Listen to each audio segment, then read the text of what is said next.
The ModernJeeper Show, the show about Jeeps, Jeeping, and Jeepers.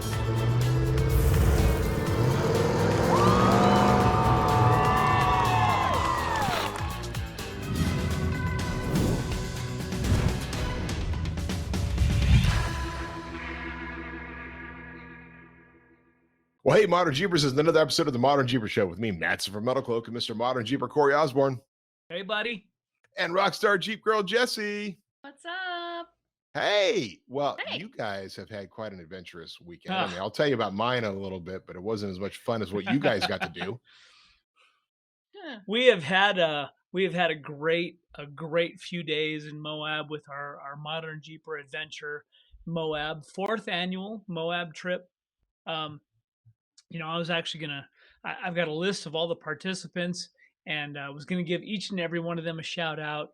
We had such a good trip, and we'll talk a little bit about some of the nuances of what's going on in Moab right now. But literally, the trip was fantastic.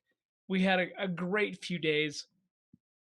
I feel like we packed 3 days in. It feels like a week, but we actually. I think we put 3 days into a week. Yeah. Like, what day is it today? I don't know. Well, that's awesome. So, it's great. And again, it's one of these tough things. I just can't do these as much anymore. But I'll just tell the audience, I'm checking in with Corey each night, right? Knowing that he's probably dead tired from all the work he's been doing, but also wanting to get some feedback. And it just sounded, day one just sounded like it just went flawlessly. It was an incredible day.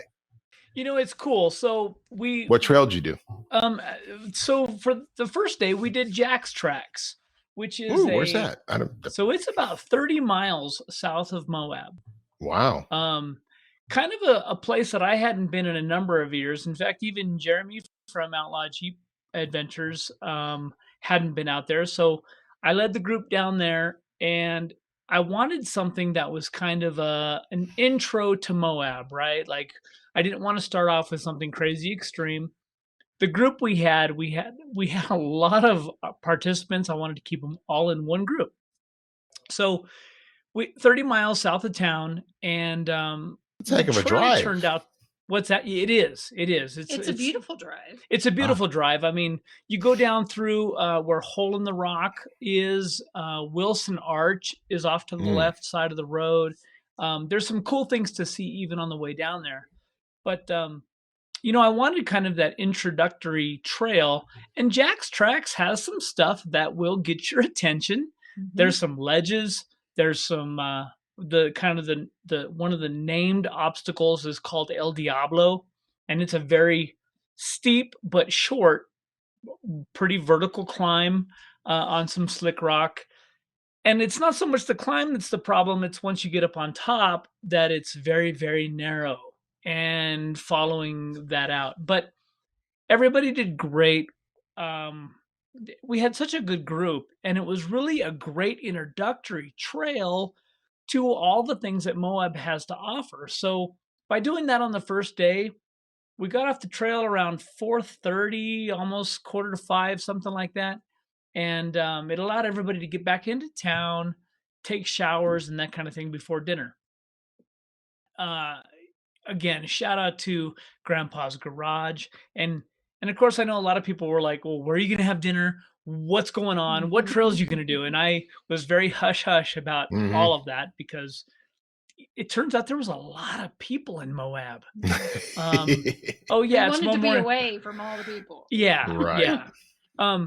Memorial Day weekend in Moab is typically a busy time, but nothing close to what we saw this weekend as far as people goes. Wow. And I literally on the first day I was thinking to myself, what have we done? Do we need to have this at a different location? There's so many people, because of our situation last year with COVID and everything else. People are so wanting to get out. And from what I understand, all the parks, all the wheeling places across the country this last weekend were crazy busy. Wow. And and I think there's some some relationship to how busy we were on the trail as to whereas people's projects stand and how manufacturers are dealing with how busy the trails are. Right. Yeah, it is interesting because we'll talk a little bit about our weekend and yesterday specifically the Memorial Day sale. But so you did that on day one. So yeah, Jack's, day one was and you had Jack's dinner. Trucks. What'd you guys have for dinner? I'm trying to live vicariously through you. we had Fiesta. So Jessy had set up a kind of a taco bar / burrito bar with Fiesta Mexicana, and we had dinner out at Grandpa's garage. And a huge shout out to Danny and for allowing us into his home. It was pretty funny because I had folks going, I think there's an error. You said to meet for dinner, but we Googled it and it's somebody's house.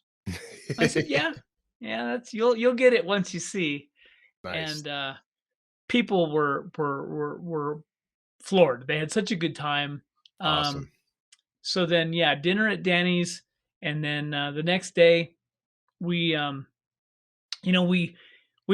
that people want to do the typical Moab trails. Yeah. So how do we incorporate the traditional Moab experience into something that's a little different? So Jessy, Jeremy, and I talked, and we thought, you know what? Let's mix it up. Porcupine Rim is kind of another trail up above Hell's Revenge and Fins and Things, still up in the Sand Flats recreation area. So our thought was, we'll go up there, we'll drop into Porcupine Rim, kind of the back half of Porcupine Rim ends up into Fins and Things. We'll get out of Fins and Things, go down into Hell's Revenge, and we'll end out at Hell's Revenge. We knew that was going to be a long day. And we thought, well, we're pressed for time because of dinners and whatnot. By the way, breakfast and lunches were all done by Garage Co. If folks haven't ever been to Garage Co. in downtown Moab, those guys do a fantastic job from creative coffees to ice cream to creative breakfasts. I mean, they've got an entire breakfast menu, an entire lunch menu.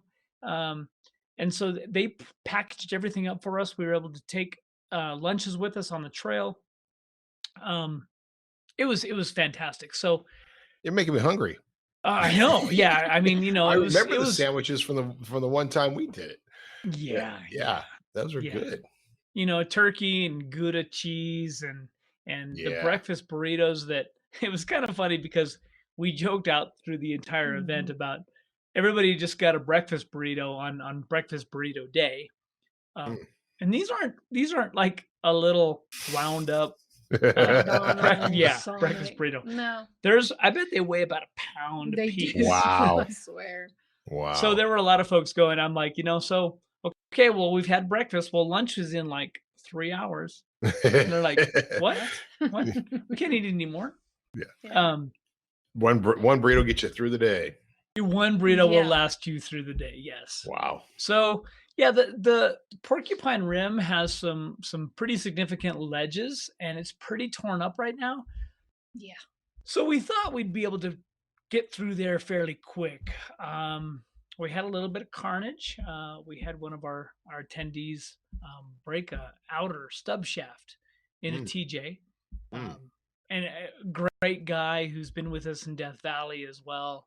But, breaking the stub shaft actually inside the unit bearing didn't give us a whole lot of options. We knew we were going to have to go to town for parts. So they hopped in with me, and I had Jeremy lead them out, and the rest of the group continued on their day. We went and salvaged some parts, came back in, actually got him.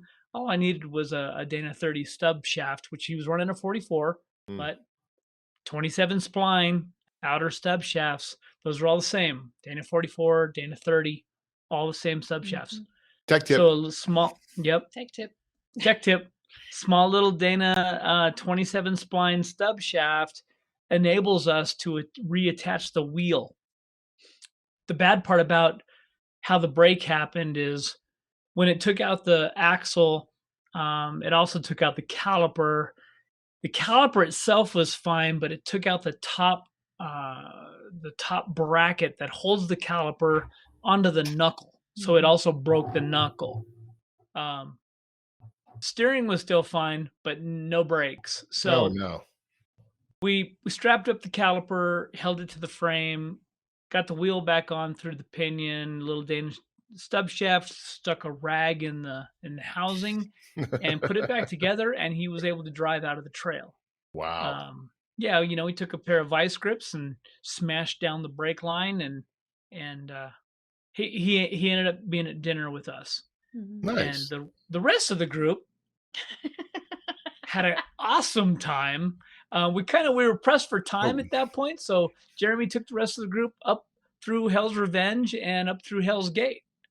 Yeah. I wasn't there, so I don't know. Yeah, my mom went with me. So yes, I wanted to so know. the first day, well, we went pre-running. She was a little intimidated to have to talk. I had to take the bypass on El Diablo, whatever, and I really didn't like it because it was vertical, and then there were steps up the vertical, and I'm like, I don't know. And she's like, oh hell no, we're not going up that. The bypass wasn't any better, so. And there were some other climbs at the end of Jack's track that were pretty steep too. And I'm like, you're gonna be fine. I kind of talked her through it, but Porcupine Rim, she didn't balk too much. She loved the fact that her daughter was out running around spotting everybody because I was in the middle of the pack. I had all the brand new people behind me. So I had to stop and lead the rest of the group until Corey was able to run down and let me get going. But she survived that. But when we got to Hell's Revenge, yeah, it was a different story. She's like, we're going up that? Yeah, Mom. She took plenty of video, and then when we got to Hell's Gate, she stayed down below. I guided everyone down into Hell's Gate. And I did for the first time it by myself because usually it kind of freaks me out. But my mom didn't come up there and look. So I just drove up there. I'm like, okay, we'll go up there. And she had no idea. She's literally hanging on for dear life going, oh God, no. Oh God. So we get down there and she looks up at the rest of Hell's Gate and she's like, if you would have told me or had me look at this, there's no way I'd go up this. So I did the typical, I went and she's freaking out the whole way until I did the Moab wave. Not intentionally. A little bit. Because I don't like doing the Moab wave either, but ended up doing the Moab wave. She got down in the flat a little bit, and it was kind of funny because tire and she screamed. So yeah, there's some video online where people were like, "Oh wait, well Jeremy had to walk down the hill a little bit. You must have been bad." Die, and I was like, no. And Jeremy said it wasn't bad. I was trying to calm her down while he was trying to tell me what to do at the same time, and he was like, "Focus," and I was like, "What?" okay, sorry. I was trying to calm her down because she was, not having it anymore. You gotta look. You gotta watch Jeremy. Gotta watch Jeremy. Right. And everything else, it's tunnel vision. Watch him do his little finger pointing. Yeah, his little, right. His little Blake Sheldon finger pointing. Right. So yeah, she had all in all. After we got off the trail, she had a good time. Well, and nice. I think everybody had such a good day, and we were a little behind schedule running all day long, and to get everybody off the trail, get everybody fixed, and then dinner on Sunday, right? Yeah, whatever day today is. So the real question though is, does she want to go again? Yes. She still wants to come back because she had to leave. Of course, we were gonna take her out of some trails out here. There's some trails that are opened up on the mountain, but my grandfather is 90 something and he's in hospice right now. So she had to run because she's a nurse. So she ran back. Her brothers and sisters are there to visit my grandpa before, anything bad happened. So she wanted to run back home, and she'll be back at some point. Yeah. Good. Yeah. But so you didn't scare her away from it. She actually got a little bit excited. No, she kept telling me she doesn't know how me and Corey do it. She's like, we wore her out. She helped. She was a huge help to me. Oh, good. Because after I got out of the trail, I was running around town like a chicken trying to get everything done and ready for everybody to show up at dinner. So I wore her out. She was exhausted. That's awesome. It's a good thing. Yeah. That's a good thing. Yeah, it was. And again, so we got back to town. Everybody regrouped. Everybody showed up at Grandpa's garage for dinner and Dewey's. So, and those of you that don't know Moab very well, there was a place called Eddie McStiff's, and it's in McStiff's Plaza. Well, that is now Dewey's, and Dewey's came about with a lot of people that have left the Moab Brewery and moved and created Dewey's. Matson knows that we had a Milestar dinner there, and like they opened up the whole back room. The service was on point. Those guys took care of us. We got there late. All that stuff during Easter Jeep Safari, and this was a custom dinner for us as part of the Milestar Tire family. So let's not talk about being late. We were fashionably right. I mean, we weren't late. We were just that was strategically planned for the most strategically planned. That's right. But we reached out to them for this. It's kind of funny, and I'll back this up a little bit.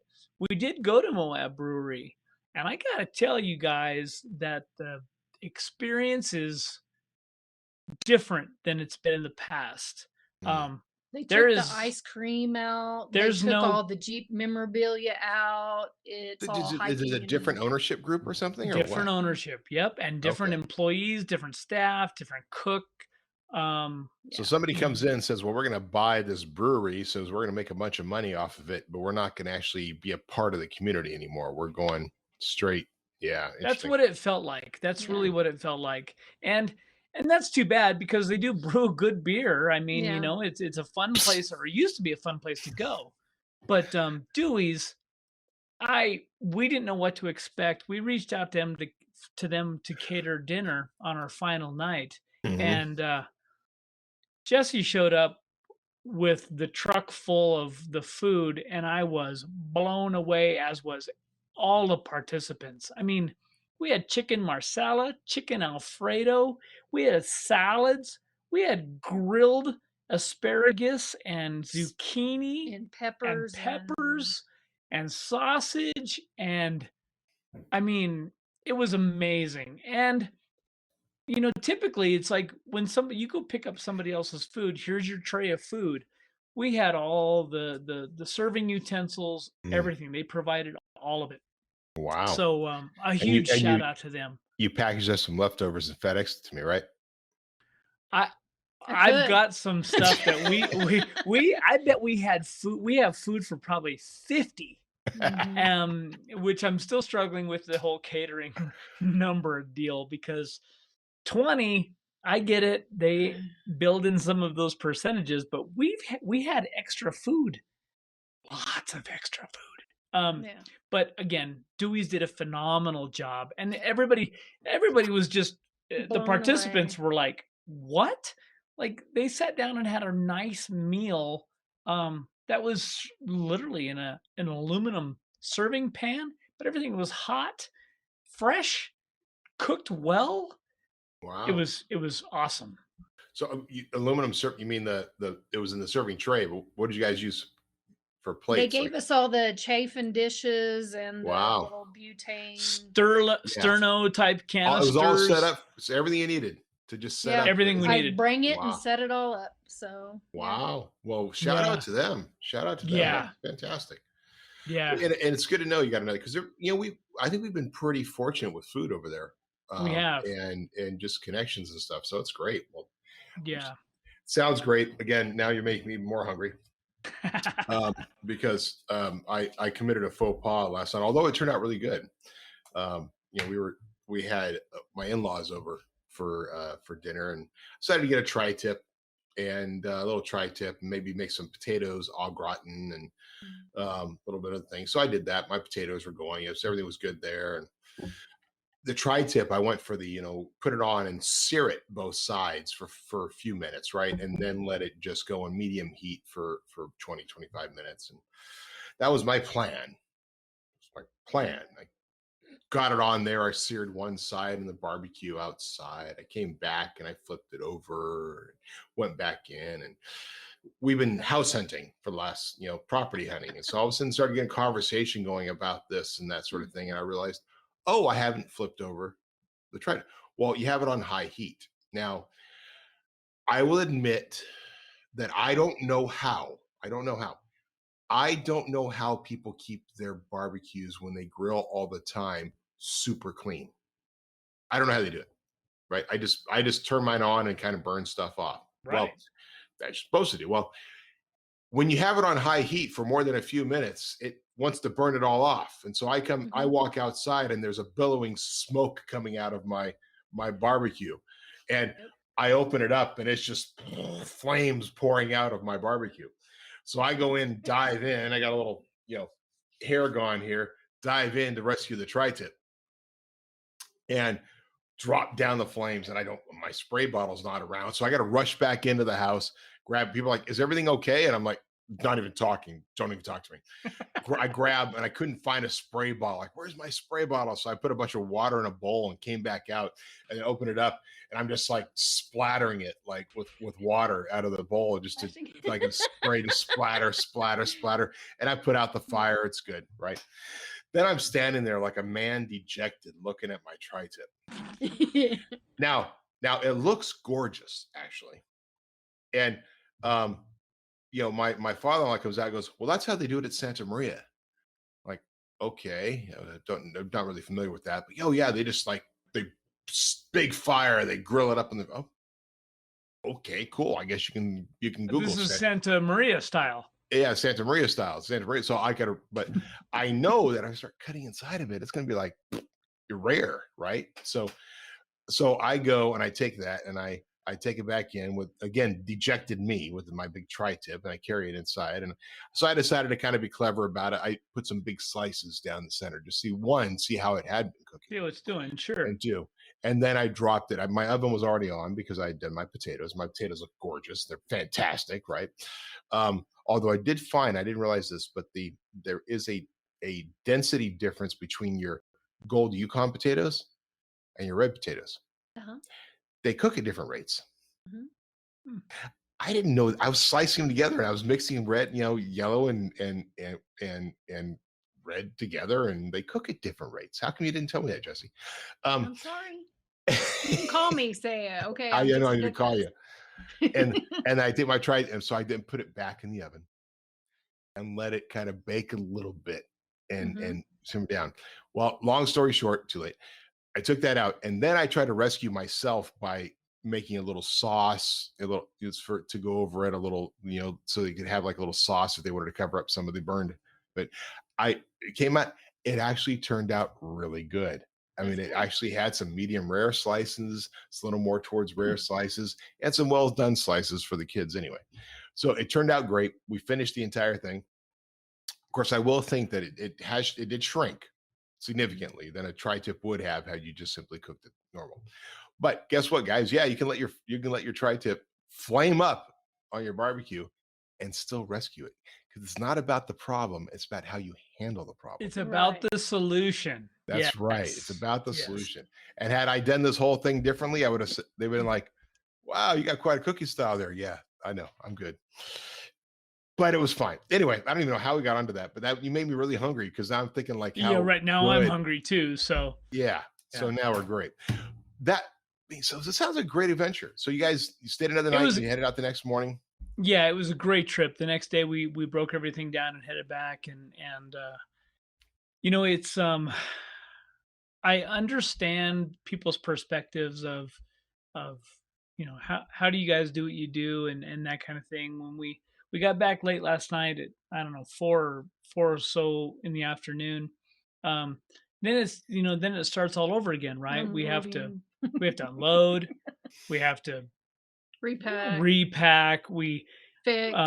My LJ went down to my buddy's shop this morning at 9 o'clock to get, basically torn apart to kind of fix the exhaust header leak, because simply I just don't have the time to do it. We have Bantam coming up next weekend. Is that already guys, next weekend? Gosh. Yeah, it's Pennsylvania. Yeah.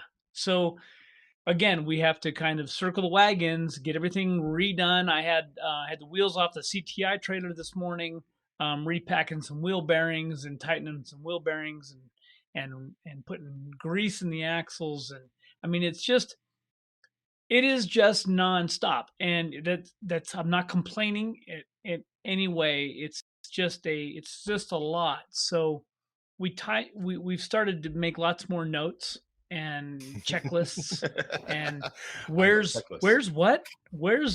this? I thought, do we have that? We don't have that, which is gonna circle around, and we'll talk about that during tech tips. But yeah, I have a lot of tech tips this week today. Yeah, we got lots of tech tips for sure. Well, it kind of, speaking about circling around, you mentioned all this stuff. What's fascinating is all we can do. I mean, look at our world today, and 2019, prior to COVID, there was already an explosive growth of Jeep events, right? Yep. Almost every weekend you can find 1, 2, 3 events to go to.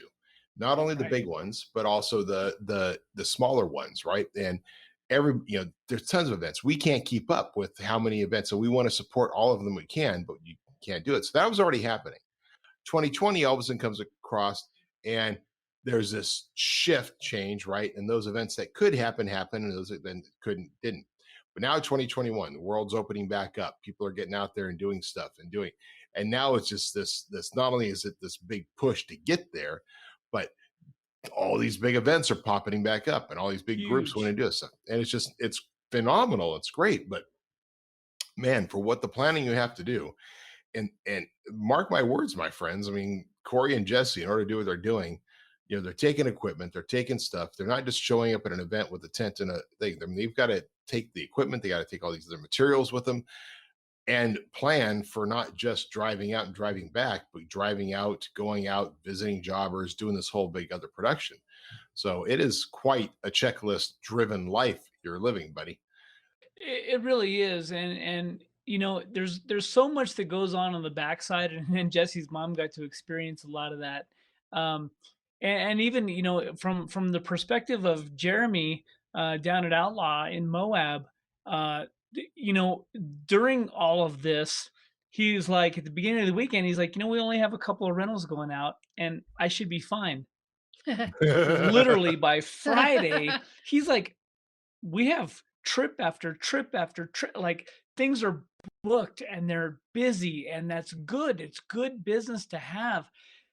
But it's all the maintenance of things. And just like when folks go out to an event, they spend a couple of weeks maintaining their rigs, getting them into tip-top shape. Well, our rigs that and I remember back in the day working with another group of folks who said, our Jeeps are driven so hard and all the time, and you don't understand. And you know what? There's some truth to that. There is some maintenance that has to go on in between all of these events. Jeeps can't just go unmaintained, wheeling day after day after day. There's some maintenance that needs to happen. I know, it's crazy. I mean, because I could drive my car forever and not maintain it. So how come I can't? Right. Yeah. What's the big deal? I change the oil and I'm good. I don't change the oil. The problem with changing oil and stuff like that and start cleaning out systems is then you discover problems. Yep, right. There is that. I don't like to go to the doctor. It's like going to the doctor. Yeah, why go to the dentist? Every time you go to the dentist, you discover you have a cavity. I mean, if you don't go to the dentist, you don't have any cavities. Yeah. So it is funny you say that, though, because I don't know. There's a lot of things, and I'm serious, by the way, about the whole changing oil. It turns out in my minivan, you can't change your own oil, or you can't even check your own oil. You can change your oil, but you can't check your oil. You got to it's this internal system. Like, you can't go and just pull the dipstick. You can probably do it if I had a proper lip, but you got to go down. on the minivan, the 3.6 engine in there does not have a dipstick for checking the oil. Wow, that's interesting. Yeah. Now the computer will tell you when Right. it's low in oil, but it doesn't have a dipstick for checking the oil. You know, there's a common point here where it's interesting that a dealership will put on there, hey, this oil needs to be changed in 5,000 miles. Yet if you look at the computer says your oil life is about 50%.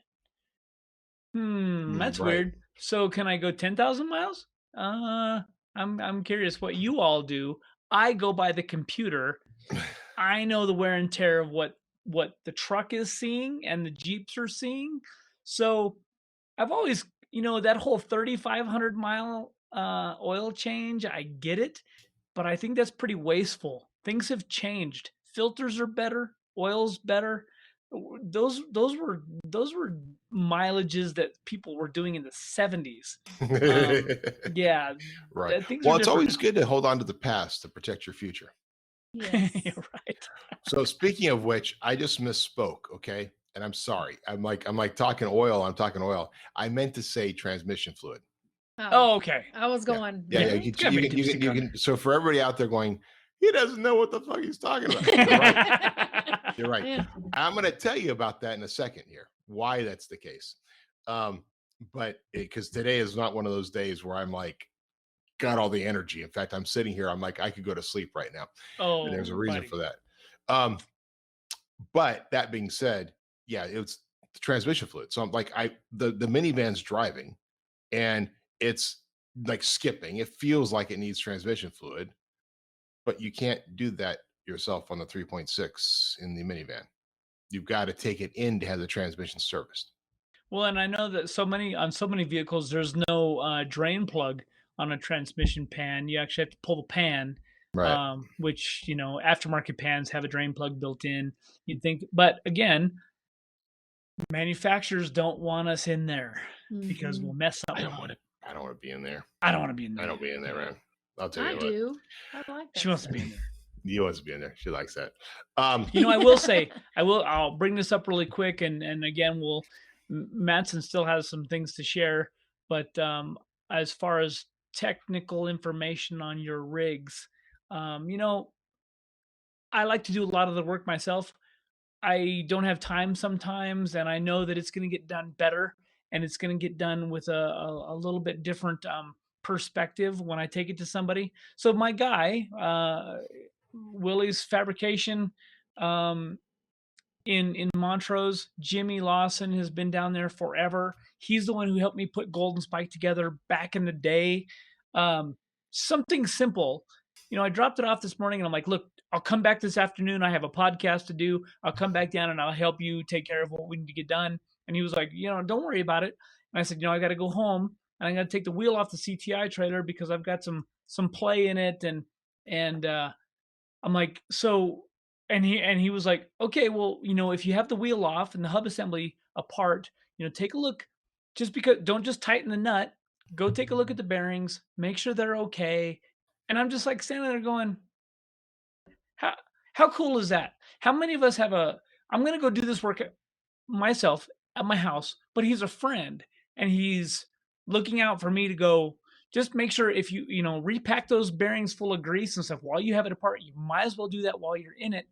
And I'm like, yeah, I'll do that. And I took the wheel off and literally I could turn the nut with my fingers. And I'm like, oh yeah, that was really loose. But you know what? Take it all the way off. Take the washer out, pull the wheel, pull the bearings, re-grease everything, put it back together. It doesn't take any more time, but it's having somebody else go, hey, while you're in there, make sure you do that, because I would have probably taken the wheel off, tightened the nut up, put the wheel back on and been done. And that's experience, right? Right. It's having, somebody once said long ago that if you're going to do something, do it like a professional. Yes. But if you don't know how a professional would do something because you don't have the experience, we got to find a professional around. Now, if you're really good and you're like Corey, you got friends that are professionals. Yeah. And Lots of them. you're like me, it's like, I got employees that are professionals, a lot more better than I am. But it's right. You got to do something. Now, I enjoy doing it. I'm like, I grew up around mechanics. My father was a mechanic. I grew up with it, and I love doing it. but I don't love doing it enough to make it a priority in my life to actually set aside time to do it. Right.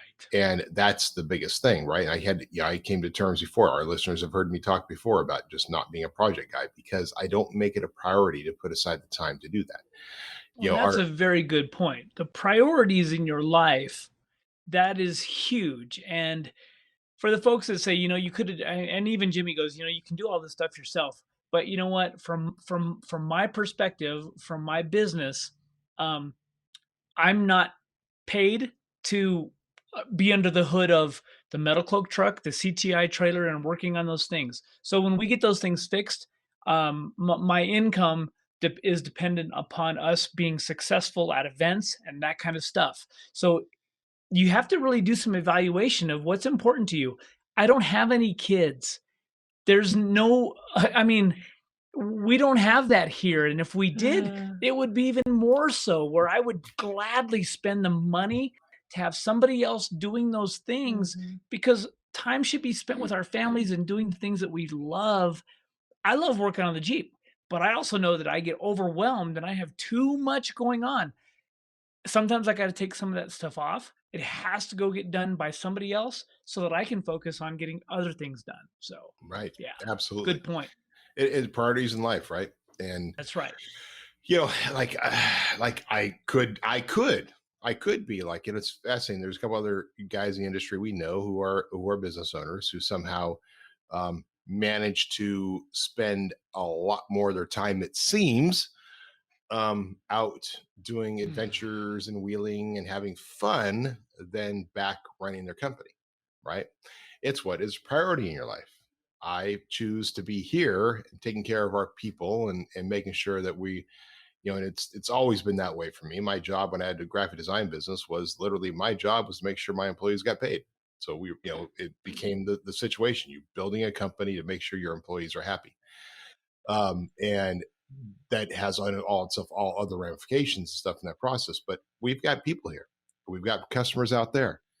And there were comments this weekend of, how come Matson's not here? How come Scott Becker's not here? Where's your support? What's going on? And I'm like, you guys don't understand. Like, it's amazing that that I'm able and with Jessy to go out and pull these events off. But these guys, without you guys sitting in the office, that there's work that just doesn't get done. I mean, when you're gone, the work doesn't get done. There's nobody else to go step in and do your jobs. So, yeah, and they totally understood as how busy the industry is right now. Yeah. Which, speaking of how busy the industry is right now, right, the segue. So it's kind of interesting because we are in a situation where industry wide, and for all of our listeners out there, you probably experienced this yourself, right? There is a unprecedented time in our history that started by COVID last year, where every company that I know, I don't care, competitor or otherwise, has had explosive demand for product. I'll use that as a better term than growth, because not all of the companies handled it properly to be able to have the growth that could come from it, but an explosive demand for product. And it's an explosive demand amongst the customers, amongst all of you wheelers out there, all you modern Jeepers, to want to get out and use your Jeep. And you have money in your pocket, you have some extra time in your hands, you want to have a desire to get away. So what have you been doing? You've been building up your rigs, whether it's overlanding or wheeling or mall crawling, whatever you're planning to do with your rig, you've been building them up. Well, that has put a demand on the industry across the board. Tires are hard to get. Wheels are hard to get. I don't care what it is. Drive lines are hard to get. Air filters, fuel filters, everything. All of those things. And it's a combination of that plus the other strains that COVID put on to the supply chain. We talked a little bit about like this in fact, the last podcast with Jonathan. With Jonathan. But it's the supply chain now is experiencing and realizing some of the pressures that were put on to it from COVID. When you talk, Corey, you talk about all the trucks or all the ships that are out there in the middle of the ocean off of Long Beach Harbor. Those supply chains are being constantly interrupted. We're experiencing now domestic and other supply chain issues with raw materials, not just manufactured. If you're a company that has most of its products manufactured overseas, you've been suffering. If you're a company like Metalcloak, where all of our stuff's made in-house, we've been very fortunate because we've been able to invest heavily in the materials necessary. And we did that last year to make sure that we are delivering in 1 to 2 weeks to 3 weeks, right? But the demand is really high amongst the customer base. We're struggling because of raw materials, that constant find. I have an amazing team purchasing, looking around, finding materials, constantly saying, where can we get more tube? Where can we get more sheet? Where can we work? But all those costs have gone up. And to one of our, I remember there was some posts last week about whether or not Metalcloak was going to do a memorial sale. Now, we have historically not announced our sales. We don't do it till the last minute. There have been times, Will can be an testament, where literally 5 o'clock in the afternoon, he was on his way home, he's getting a message from me saying, we're going to do a sale tomorrow. Other times we've gone through. We did a sale in February 14th for Valentine's Day. Had to do that one because it's my cool video of me running across with the Jeep. Yeah. Right. Then we didn't do one in March. We didn't do it in April. Nope. Right? We didn't do traditional Cinco de Mayo or Mother's Day or anything in May. We didn't do any other sales. The reason why is because we didn't want to stress the supply chain. Right. We're doing plenty of fine and happy and dandy with the customer orders coming through, and making sure our current customers are being taken care of, and making sure that we have the supply chain there for what we need for inventory.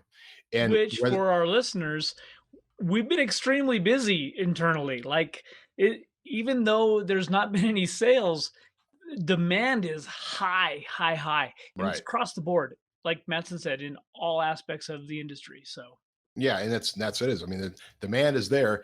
We're expanding, we're growing as a company. COVID changed how we viewed things in the world, and so we did a lot of redevelopment of our own processes and operations over the last year. And in fact, May kind of represented a huge shift change for a lot of us in the industry. I think the numbers across the board in May of last year to May of this year were that significant change for many of the companies. Many of the companies out there are still having delivery issues. We're not. We're able to get and make promises of 1 to 2 to 3 to 4 weeks, depending on the product, to get out the door. Occasionally, we've had a hiccup. We had a problem with drive lines this last month. That's been resolved thanks to a combination of friends we have in the industry and our own supplier finally getting his work. But we're fight hard to get those resolved as soon as possible. Now, long and short of it is, we end up doing all of this and putting off and decide, you know what, we're heading into Memorial Weekend. We really need to do a sale. Well, when you don't do a sale time and time again, you don't get to test systems. In fact, I was working on it, and we didn't let anybody know until last minute, like, that we were going to do this. I literally was sitting down doing the final work and maintenance on it. I almost forgot how to do this because all the little routines we usually do to set up our system to have codes and everything else fails. Now we decided to do something different this time. Usually it's always a code, right? A code is freedom is not free or something like that to be able to get your discount. And it was our standard 10% off and free shipping, right? And that's what we usually do. And it's been a big jump. And for those that don't know us historically, our first, 9 years in business, our sales were only free shipping. Like, before we went free shipping as a model, all you got was free shipping. Then there was once or twice we did free shipping plus 5% off for Black Friday weekend. Then we shifted to a free shipping model across the board. We decided to start doing a 10% off on our sales. So we did that 10% off. But I did it as no code required. That was an interesting thing. We didn't really test it. Like, we knew it worked, but didn't really know what the impact would be. Well, all you guys out there, you phenomenal customers who have been waiting for a sale, just immediately understood that this was valuable because you didn't know when it was going to happen again. And so we announced it, put up the graphics, everything to make it happen. And it went full bore. I mean, you guys did an amazing job. We're so blessed to have all of you out there. But our system couldn't handle it. And that comes from, again, lack of testing, lack of usage over the last several months. And so we had a big system problem. I went and took 2 actions. One thing I did was I pulled the graphics off the website and graphics off down, primarily because they all said no code required. And quite frankly, to try to survive the system, because there's 2 things that are going to happen. You're going to try to use a system. It's not going to work. and you're going to try reaching somebody and you can't reach anybody because it's Memorial Day and we're all trying to spend time with our families. So Right. we did that shift change. And it was just an on the fly, got to come up with a solution. Then it created a code that we gave to those who were reaching out, because there were people reaching out, and those who all placed orders, because there were a lot of orders placed after the system crashed that were still done. So the discount system crashed, but the system was still working. A lot of those orders placed. Everybody out there is getting, who wanted to and is getting their discount. So we were able to make it work so that everybody who placed an order that day, whether the system worked for you or not, is getting your discount. And it was a tough decision and tough call to make, to try to go through that transition process and try to figure it out and communicate with people, especially when, like, I was doing all this while I was also burning my tri-tip. So we were all having our evening, and unfortunately, it's afternoon, and typically for most people, they probably know this, but sales start out strong and then go through the day, and then by that last bit, the last few hours, everybody's going. And the number of messages I got that were like this. So I had it in my shopping cart this morning and all set to go. And then I went outside and I went fishing with my son, and I was just going to place the order this evening, and now it's not there. Right. Because everybody's waiting until the last minute to actually pull the trigger. But that's fine. We love everybody. We love them all. It is just an interesting phenomena to have, where we have a pretty robust system, but actually have it crashed by the number of customers out there who were placing orders. All I can say is we're a little blessed. We're excited. We're taking care of everybody. But I just wanted to give a little bit of an understanding of what happened, why it happened, and how we were trying to solve it. So it's very social media is an amazing thing, and people immediately started to even reach out to Jessy and I and post stuff about, hey, I'm trying to place an order, and I don't think I got the discount, but I let it ride because I know they'll take care of it. And of course, Metalcloak's been always known as good, great, awesome, amazing customer service experience. Mm-hmm. So, it's cool that you guys behind the scenes, and I was just like, we were kind of outside the box going, what's going on? This is going to be interesting. Well, and on that side, because all the graphics, like I create most of the graphics for our sales, right? And we have a marketing department. They do all our videos and they do all that kind of stuff and everything. But there's certain stuff that I still enjoy doing. So the problem was, like, okay, I just pulled those graphics down. Okay, well, where's the replacement telling the story or what what's going to happen or what? Well, we just didn't have time to do that. And quite frankly, I was too busy burning tri-tip to make another graphic. Maybe if I'd focused on making graphics and instead of trying to grill a tri-tip, is it appropriate to have guests come over to your house for dinner and just hand them the tongs and say, here, it's your job? I don't think so. Is that appropriate? Is that okay? I think that's okay. Oh, I'll do that next time. Jessy and I had this big conversation this morning about our Colorado adventure that, so again, as it relates to the busyness and the demand on our systems and our industry and these off-road places, Moab is simply, I don't want to say they're overwhelmed, but I have a feeling that they're not able to provide the types of services and things that we're all accustomed to, which then leads to a bad experience, right? I mean, you want to go to a place, you want to have a good time, and then you get there and it's like, oh man. So with our Colorado adventure, that registration is not live yet, and I was going to work on that today and getting some information to Matson so he could put it up on the registration page. We're going to have to move our date, because my fear is I was devil's advocate as Jessy was we were going back and forth this morning, and I'm like, this is Labor Day weekend. We just got done with a Memorial Day weekend in Moab. Labor Day weekend in the San Juans of Colorado is going to be a nightmare. Well, and I also watch the trails and what everybody's saying, and everybody's just chomping at the bit to get all the trails open, because they're not all open yet.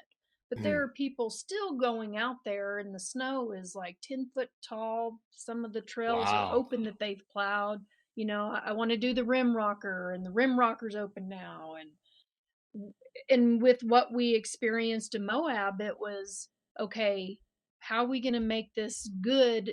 And knowing full well when it's not super busy, how these trails are when they're not super busy. Off the side of a mountain with two-way traffic is not fun. Yeah, and I just speak for yourself. Right. No. Yeah, I could just I just was imagining trying to do the trails that I'd like to do for this Colorado trip over Labor Day weekend is going to be absolutely impossible. And it's not going to be a good experience for anybody. So we're delaying. We're pushing the adventure tentative dates right now to September 24th, which I'm guessing we'll have registration. That's a Friday. September 24th, we'll have registration. We'll wheel on the 25th and the 26th. And then the 27th, you can go do what you want. But you know, this is an interesting area where it's kind of like Moab. We have so much variety that we can do some very mild, very historic, very scenic trails. And I know that we're going to get this group of people who wants to do extreme, which is the Montrose side of this area. I don't think that we're going to probably do the extreme trip for this first year. I think we'll probably do some really scenic stuff, some very mild stuff. So again, and we're still working on, what do we do with food? Do we provide food? Do you bring your own?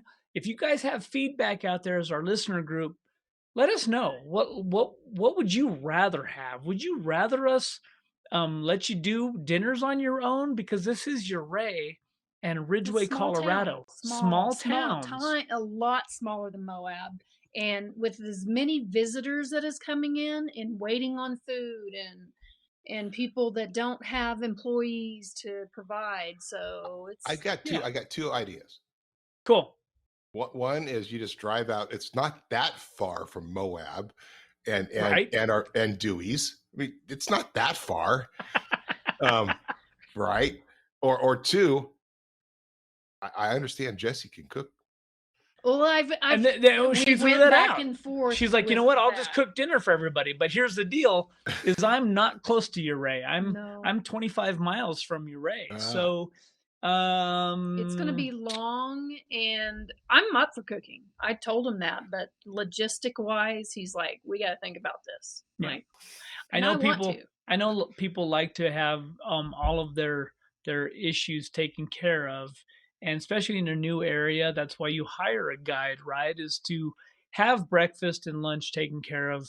But again, we're in a unique time. We're in a unique area. So if you'd rather do breakfast and lunch on your own and we take care of dinner, or if you'd rather us take care of breakfast and lunch and you do your own dinner, we'd like to hear from you. Give us some feedback. Are you guys still planning on doing like staging being at your place, or where is everybody going to? Well, that's my thought, but I know that folks are going to want to stay in Uray or Ridgway, which is obviously all of our trails and whatnot will lead out of Ridgway or Uray. So again, it's kind of do we have them? They're staying at a hotel. They come all the way back to our house for lineup and then go right back to where they came from. So we've got some logistic things that we'll take care of and talk about more. But dates wise, I think that September 24th, which is a Friday, we'll turn everything dinner on the 26th, which is a Sunday. Will be the end dinner, and I think that'll work well. You know, we've got so much going on that all of our stuff. You know, we got Tillamook coming up still, which is not in very, very much time in front of us. Yeah. So Tillamook, which speaking of Tillamook, we can do a little transition here. So John Mock, who's with Salem Jeepers, and one of the ones that helps us is Tillamook. We were talking a little bit about it. 392. Yes. So he left a very, very happy camper. his 392 showed up here. And, last week we talked about it, and I talked about some of the initial issues we saw. And I will go back and kind of do like an edit to my statement, which is that, yes, it was pretty crazy that you had a 8-inch jounce. Okay. So there was no up travel. I think the CTI score, I said something like 460 or something crazy. Yeah. Sad CTI score. Now, understanding why that is, when you start looking at it, you're basically going to smash up into that engine or into that when you've got that diff cover. That kind of up travel. Up travel. So there is no ability to have the up travel. They did that to protect the rig itself, because now you have the diff coming up and it can't go any higher. Now it still has some articulation. You put a 3.5-inch lift on there, and we went to, it was at 3.5-inch lift with 37s went to 760 with the stock wheels. So 3.5-inch lift went on, which, by the way, worked very well, putting our 3.5-inch game changer lift on it for the JL. We will have a variation that's specifically for the 392, and I'll cover kind of the points later. But that kit on there on the stock wheels went to 760. Then we put on his 37s, which, of course, because they're wider and they stick out more, a little bit more offset, that you get a higher CTI score. And fully aired up, ended up being in the 800s. So cool. It was nice. It actually turned out well. Now, again, that was fully aired up, and so you see how that all changes on for the rig. Again, you do get a higher score when you're aired up, because it's just the tippy point of your tire that is touching, and so you have a little bit better setup. But it was cool seeing. Now, here's what happened at our end. Rig comes in on Tuesday. Scanning is done. All this testing is done. Suspension's looked at, everything. Suspension gets put on almost right away. Some testing is done. In the meantime, all the scans are done for skid plates. We discovered that the main transmission or the transfer case skid plate and the gas tank skid plate, no problem. They work on there. But you have to do something special for the engine skid plate up there, and for, well, you've got this massive exhaust sitting back there, this massive muffler that nobody's going to want to get rid of, because it's so cool. You hit a button and you go. It's got the cut off, and exactly. Yeah. And I was going to get rid of that, so we decided to treat that like the DEF tank. Not really going to get rid of it, are you? And you have this weird little setup. You have a couple problems. One, you've got an oil pan that has a bolt sticking down, and another inch and a half, which was, I'm sorry, Jeep, that's kind of lame. You could easily have done a different solution there. And number two, you have the massive exhaust coming down off the side. I mean, it's an exhaust pipe like this. 3-inch pipe. Yeah. 3-inch pipe coming around right across next to the cross member. So, however, our team went at it, and they developed and designed that night, Tuesday night, skid plates on the CAD. After having all this stuff, put those in, got them developed and got them worked on, and actually got them set up and ready to go in prototype on Wednesday. Had him installed on Thursday, and he drove home with prototype skid plates for his muffler and for his engine, along with the others. That's amazing. And it looked pretty darn good. I mean, it was very, very, very close to complete. There might be a little alteration here or there, but for the most part, it was a full and complete system went off. So he arrived with a stock 392. He left with a full suspension system. We discovered we made a little changes on the coils, a little bit of things here and there to do it with Rock Sport shocks and drive shafts, all that kind of stuff. So everything's set, everything worked well. Went in, and he was good to go. So he headed home, and again, better score after a little bit of articulation. There's some other unique things about the 392 that we'll have to deal with and cover later, but it is one heck of a rig. It is one heck of a ride, and I mean, John is just like thrilled to all get out.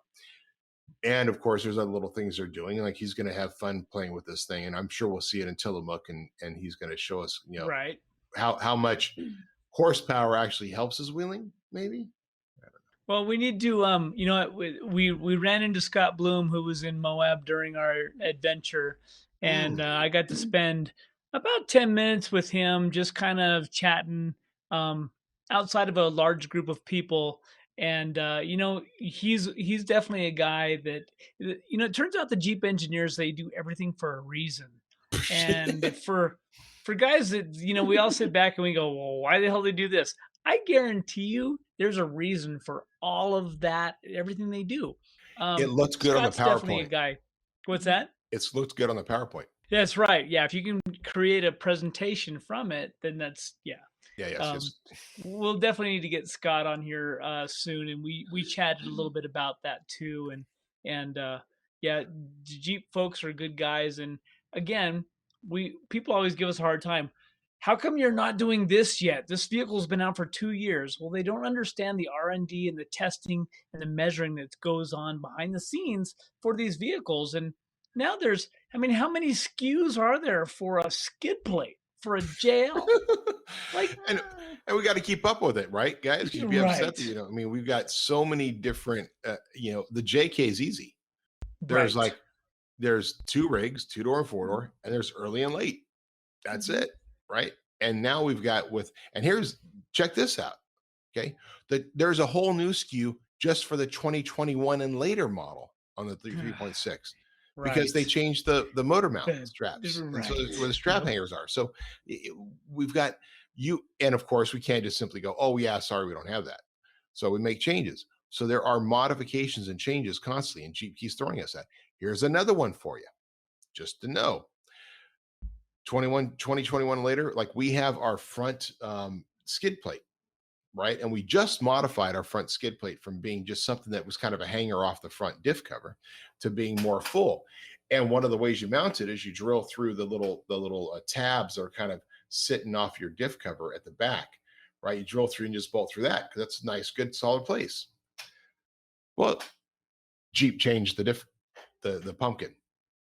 The mold is different because why not change it? Right. You need to. So the mold is different. So the pumpkin's different. So those tabs aren't there anymore. So we got to change that, right? So it's a constant game you're playing, and of course, looking at it in suspension and everything else we're doing, we're just constantly looking at it. And this is what the engineers do, and they sometimes they bang their heads against the wall. It's like a sales team says, we just have this little problem with the customer install, and they look at it and go, oh my gosh, something new, right? And like I said, everything works good, but we know from Scott Blum that PowerPoints are king, and it probably looked really good on a PowerPoint. Well, this is a good segue. And Matt and I really didn't talk about this, but we have kind of two little subjects now happening, and one is Corey's rant, and the other one is tech tips. So, nice. So Corey's rant. Wait. Let me do the intro. Ladies and gentlemen, Modern Jeeper Adventure presents Corey's rants. You're on. And go.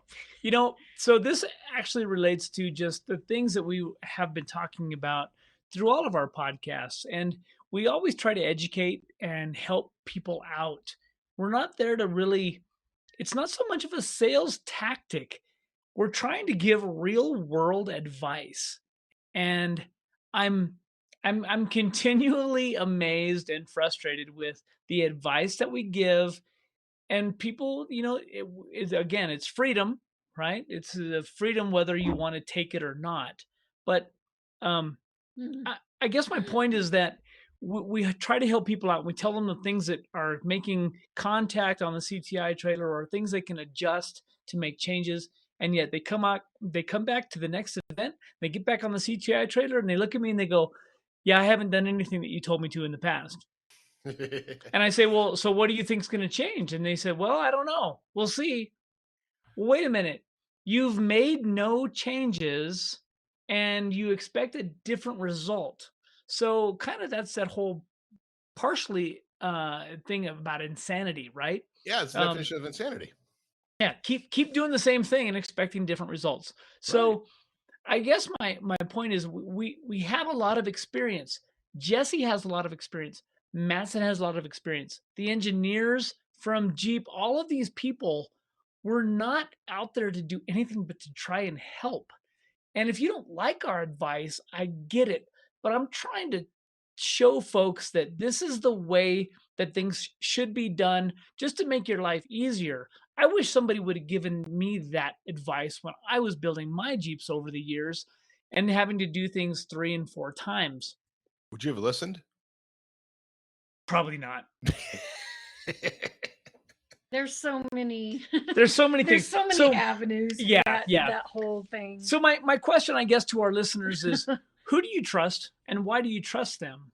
Because I think a lot of people can give advice, and whether you choose to accept it or not is irrelevant.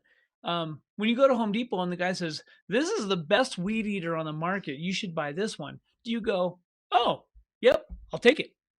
Or do you go back and do you do research? Do you look at that, or how do you buy things when you buy things? I mean, I try and help people the best I can, and yet I continually see people go, "Yeah, you told me I should get this, and But I I went and wanna I went win. I went and got that." And you know what? It didn't work. Well, why? I've got a solution. Maybe if we start charging for your advice, people will take it seriously. Because when you're giving something away for free, obviously it has no Free? value. You're right. Right. But I think Mhm. you should be like, okay, we should do is like the guy in the movies, right? He's like, so yeah, in fact, I was watching something last night. I think it was one of the Star Wars spin-off things. And like, well, so we'd like some information. Where can we find this? Well, I'm happy to help you. Okay, great. So help. What's in it for me? So we Yeah, should what do do I that get now. out of Like, this? so you should go around there. We should experiment. Go around to the Jeep. Look at all the stuff. Okay. Making notes. All right. Cool. So, what did you find out? Oh, a lot. Yeah, there's a lot. Yeah, yeah. I, You do you go want to go know what that is? go see Jessy. She has the credit card machine. Right. She'll actually yeah, it's weird. I mean, I I I wish that the times were 20 years ago where we're out on trails and stuff broke, and we can talk about that and go, "Hey, I will do things different." I mean, that's how I built my rigs. That's how I've always wheeled, was learning from others who had more knowledge. But now we seem to be much more into the, I don't know, I saw this ad or the marketing, or Hey, don't knock I my don't know, marketing. my buddy told me that this is what I should do, so I did it. Well, what's your buddy do? I don't know. He's a irrigation expert. Word of Okay. mouth. Word of mouth. Great Or you marketing. go ask on Facebook and get Yeah, all go the ask randomness. Facebook. Go Go ask ask Facebook. Facebook, or Yeah. or just look for an Instagram influencer. Yeah. So Yeah, and they so. know it all. I mean, come on. How many people have built their rigs because our friends Kevin and Britt did it their way? Mhm. Very true. No, Very there true. is- And there's nothing wrong with that, right? No. It's learning. It's a learning process. But then sometimes you see, like, that's where you get you've talked before about being a system. You're building a system that works, right? System of parts. And maybe you can build an incredible system using a bunch of different other parts, and some people do. You see some amazing rigs built where Yep, they use absolutely. these shocks and this system and this, and built a great rig. We try to build systems that work good together, right? That's right. But listen, guys, I mean, if you're out there building something, every one of us have done this, except me, maybe. Everyone's like, we built rigs that we then went back and rebuilt and rebuilt and rebuilt until it's right. Yep. And I guarantee you, I get customers every day who say, "Hey, yeah, this time I'm doing it right. I'm just going with you guys." Right. And versus like, "Oh, I built my thing." And that's great. It feels good. But it goes back to the whole thing of not being a project person. Like, how many times do you want to wrench in your rig just to try to make it right versus just doing it? Right. Yeah. And there's plenty of people out there that are willing to help you. Plenty of people out there that have advice. Plenty of people out there that want to support you. I'm sorry, but I'm not a fan of internet engineers.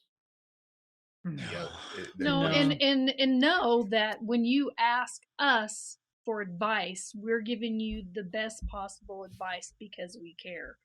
Even if it's somebody else. I'm not trying to sell you nothing. I'm No. trying to help, and I think for the majority of our followers and stuff, they get that. But there's a whole lot of folks out there that just, they continue to do something different and then it fails. And I'm not trying to sell you something. This kind of goes back. This rolls right into our. I know we're getting a little bit long in our time. it goes into our tech tip. And one of the things that I saw on our forum, I saw on our Metalcloak Owners Club, guys tightening bolts from the bolt, holding the nut and tightening the bolt. Stop it. Just stop doing that. If you hold the bolt, that's the big piece of metal that has the threads on it, and tighten the nut, that's the proper way to tighten things. Guys are blowing the whether it's a Torx hole or a Allen head hole on the bolt or an actual hex bolt. Hold that steady with something. Tighten the nut. Way better. So we've talked about insanity of nuts. Yes. Yes. You must tighten your nuts because you're insane. Yes. Tighten your nuts. Hold on to your bolts. There you go. The new Modern Jeeper mantra. There you go. Hold your bolt, tighten your nut. New t-shirt idea. No, hold your tighten your nuts. Hold your bolt, tighten your nuts. I'm telling you. If your nuts are loose, hold your bolt. Modern Jeeper. There you go. See? Bam. We do not have enough. I know we do a bunch of Modern Jeeper giveaway shirts and Modern Jeeper shirts for events and stuff. We really don't have enough we need some Modern Jeeper swag. Right. And the great thing about Modern Jeeper swag is we can do what we can't do at Metalcloak. We can actually get a little this is true. We can get a little away with ideas, I'm telling you. That's it. Yeah, just do them. Okay. Get permission. Make some shirts. Great. Start designing them. Okay. Go for it. Well, see, I have my own tech tip. Oh, okay. Listen to Corey. First aid kit. First aid kit. Oh, yes. Everyone needs a good first aid kit, not just with Band-Aids and some Neosporin. You need ice packs. You need a lot of packing for bleeding. So does somebody hurt themselves? Yeah. So the segue for this is on our adventure, we had a bloody nose, and it was not a common typical bloody nose, and the participants handled it very well. But bloody noses can get serious, especially from when people live at sea level and they come to elevations. Ooh. Bloody nose can get really serious really fast. Out of control. Wow. Yeah. What are you going to do? What are you going to do? So, there's a whole lot of advice out there on what to do with a bloody nose, but when it becomes something beyond that whole, well, I plugged my nose and, oh, by the way, I'm going to drown because there's so much blood running down my throat. Those are real emergencies. So prepare. Yeah. So if you have gauze, you can just wrap your face then, right? Right. Well, you can do things with it, but you need to have more than just some bandages in your kit. Because that's never it. know. I mean, there is such thing as a checklist of things you should have in your rig at all times when you're wheeling, right? Right. It's not just stuff and tools and recovery gear and other little things, water, all this kind of stuff. That's another thing for it. And we should actually find one of those checklists and get published at ModernJeeper.com, because I've seen plenty of them. In fact, I remember Dell and Stacy used to do a competition at some events. And I remember, I forget which event they did, but they used to do the competition. It was a preparedness. What's in your recovery kits kind of competition. Right. And they would stand out there and they would do it, and they would be like, who has an X, right? And it's the first person to pull out something, almost like Price is Right style, right? Yep. And just do it. It'd be fun to do that, guys. Yes. With Modern Jeeper Adventures, like totally. Just who showed up, like in the beginning in the morning, like, okay, guys, we're doing a competition. Just a little roundabout, see who has what, and they get a little extra something. And it's also one of those things where I guarantee you, no matter what kind of tools I carry with me, it's almost like a first aid kit. Whatever first aid kit items I have, what will happen is the one that I don't have anything for, the brake that I don't have anything for. I mean, I don't carry a 36 millimeter socket with me. I don't carry a 31 millimeter socket. I carry 1.5 inches, which kind of will work sometimes. Oh, by the way, if you carry 1.5 inch socket, that's a big socket. Typically, it's a 1/2 inch drive. Make sure you have a 1/2 inch ratchet. Yeah. Otherwise, I'm using an adapter to go to a 3/8 inch, and you just don't have. But again, so all of these little things, we're always going to carry the things that we think we might need, but if we prepare for the unexpected, wow, right? It'd Or be you crazy. who was the gentleman, I forget his name, who attended Tillamook with us, who had the 300 pounds of tools in the back. Oh yeah, yeah. Right, like every set he had, it was like, and you'll know when you work on your rig, you know what tools you need and what you don't need because you're familiar with the things most likely will happen. It's always great to have that one person along. But if you're going with a group, spread out the wealth, right? Yeah. Not everybody has to carry one thing, right? Everybody can, spread it out. But that just means you're there, you're prepared and ready to go. So that's right. In fact, I remember our good friend Brent Stanley, who was on Modern Jeeper Adventure way back when. And Overland Adventure this year. Yeah, he's an Overland Adventure this year, and his very first overlanding trip was with Modern Jeeper Adventure in Death Valley.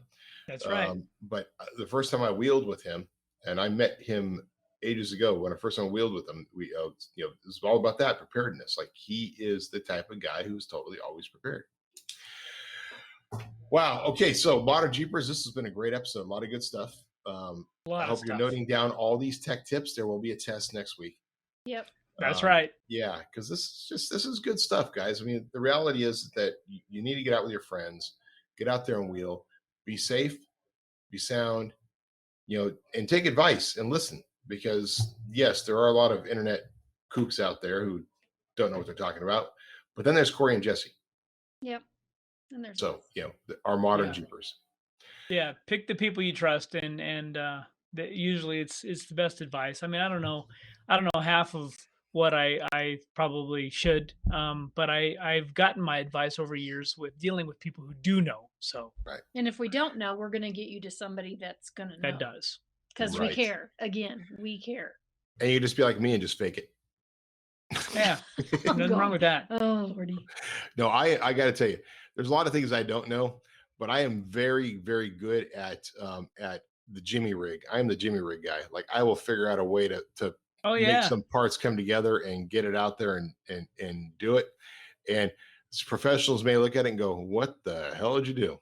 But a trail fix is a trail fix, and if you can get the gentleman off the trail or the gal off the trail, I mean that's what it's all about. And sometimes you just have no options. Yeah, I thought the best first aid kit was just a big roll of duct tape.